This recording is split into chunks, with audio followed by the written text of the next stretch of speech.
Hi everyone! Today I'm here with a review on a book that I very much enjoyed, and that is Harry Potter: A Journey Through a History of Magic. This is set as a children's book, I'm pretty sure, but many adults would love it. So basically this is a book of facts of how J.K. Rowling was writing her books, so you'll find a lot of information on that, plus it is full of real facts. So for example, if there's something from the story, like let's say Bezoar Stone or whatever it's called, it is written about the history, how it came to believe that it helps, you know, to the poisoning, food poisoning or whatever. And it is actually like facts from real history from centuries ago, how things were at the time. And it is really interesting. Basically, the format of this book is like this.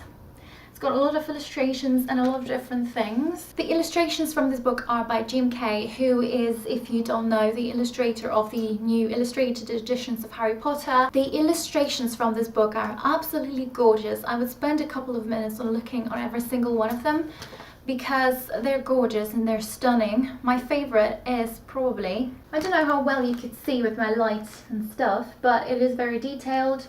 Place of Diagon Alley. Another thing that it's got is handwritten notes by J.K. Rowling, so you could actually see the process of writing and how she changed some of the things, her notes, how she was commenting on her own writing from time to time. I could show you one of the examples like that, even though her writing is a bit difficult to read, to be honest. I gave up on the very last page because I thought, I can't read it. I just can't read it. Like this one. Again, I don't know how well you can see, but it is a bit difficult to read, but at least you can see her real handwriting.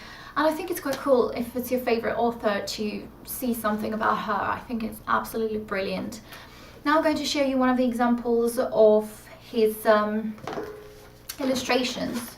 So it's Nearly Headless Nick. Do you see what I mean? It is absolutely stunning, and this book is also full of kind of fun facts, fun activities. For example, how to make your own potion so that it will look nice and stuff like that. So there are these pink things that I put in here. They are just fun activities that I would love to do, to be honest.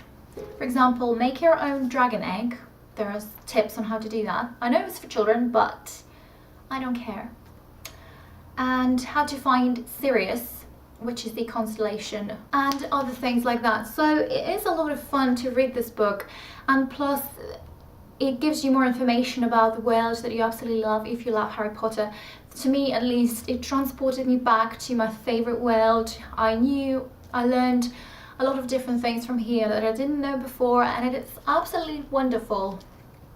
The format of this book, how it is set, it's got a lot of quotes from Harry Potter, so from all 7 books. So if you haven't read all 7 books, that might spoil it. Looking at these illustrations also made me want to buy the 3 books that are out at the moment, the illustrated editions, because these illustrations are absolutely gorgeous. I'm going to show you one more so you will have an idea of what exactly I mean. Like this illustration of Fawkes. Absolutely gorgeous. I appreciate every single page from this book, with its illustrations, with its letters, with its notes, with everything. I really enjoyed it. And I think on Goodreads I gave this book 5 stars because it is amazing. I mean, it's probably, I'm being a bit generous with it, but at the same time it is a really good book, and it's so much fun to read it. The illustrations, it's not just a book of interesting facts and a Harry Potter book, it is also a piece of art. Forgot to mention that there are some pictures, illustrations included by J.K. Rowling. She drew them herself, and I think it's absolutely unique.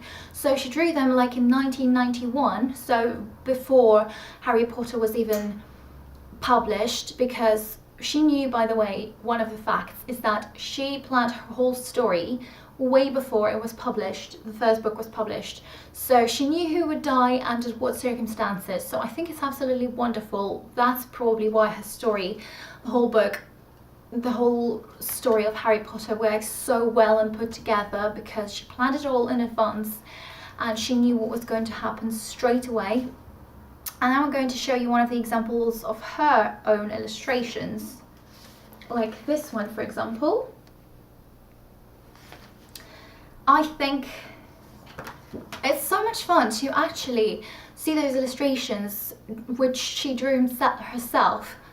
I think it's just priceless. And from those pages that we would sometimes see her drafts of chapters or something, there will be a couple of pages from a chapter, and we would see how things were going to be different, but then how she changed some facts or some words or phrases. You could see actually, it felt like you could see the process of her writing this book and what she decided to change. So I think it's really, really interesting in that sense as well. And also this book is kind of set in different subjects that they learn at Hogwarts, and more information about the teachers, about real facts from real history, like I mentioned before. So it's kind of set like that, and it is so interesting. I think this book is mostly kind of written for children, but do you know what? I think even every single adult would love this book because it is absolutely wonderful. It is wonderful and it is very, very easy to read, and I absolutely loved it. Absolutely loved it. And I think every fan of Harry Potter should have this in their possession because it is amazing. So yeah, like I mentioned it, I gave it 5 stars on Goodreads, even though the reality is probably more 4.5, but we'll see if I change my rating to a bit lower than 5 stars, because I think this book really deserves 5 stars. Please tell me in the comments if you've got this book or if you're planning to buy it, if you love Harry Potter, and what was your favorite book from the Harry Potter series. For me that would be difficult to pick because I think they change for me, but I think at the moment that will be The Prisoner of Azkaban, which I'm about to start at some point because I'm currently kind of rereading the series. But anyway, thank you for watching. Bye!